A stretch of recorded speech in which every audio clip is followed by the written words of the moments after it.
Okay, Toyota hiace or Hilux 1kz-te motor. This is the diesel motor, and we have an issue with a rough idle. When it is cold, after it's been driven for about 20 minutes, the issue goes away, or if it's brought up above idle, the issue also goes away. So we have established that this actually has a misfire on cylinder 2. So we'll have a quick listen to what it sounds like here.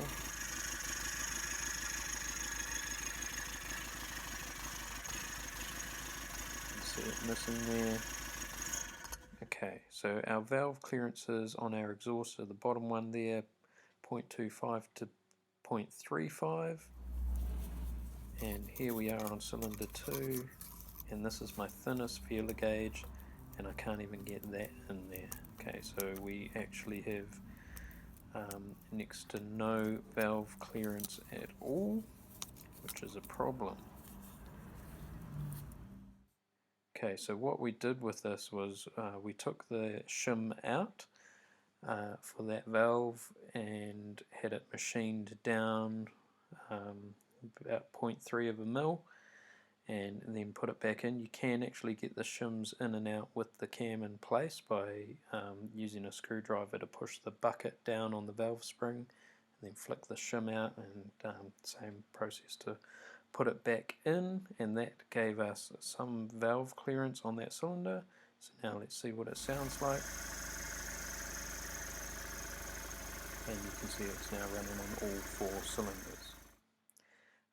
Okay, so here's what happened with this one. So we had to machine that shim down 0.3 of a mil, which basically means that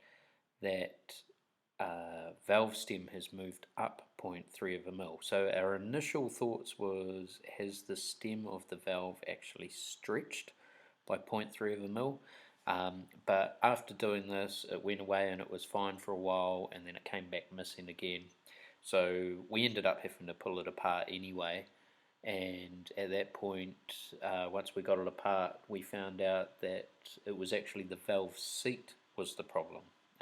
So it had actually gone through the hardening on that valve seat, and the valve was just wearing its way up into the aluminium head, basically. So in the end, this actually needed a new head on it, and have all the valves reseated in and all of that. So yeah, just a bit of a different one to share with you in case you come across it. This is a possibility in these motors. So I hope this helps you out, and don't forget to click a like and subscribe, and we will see you in the next video.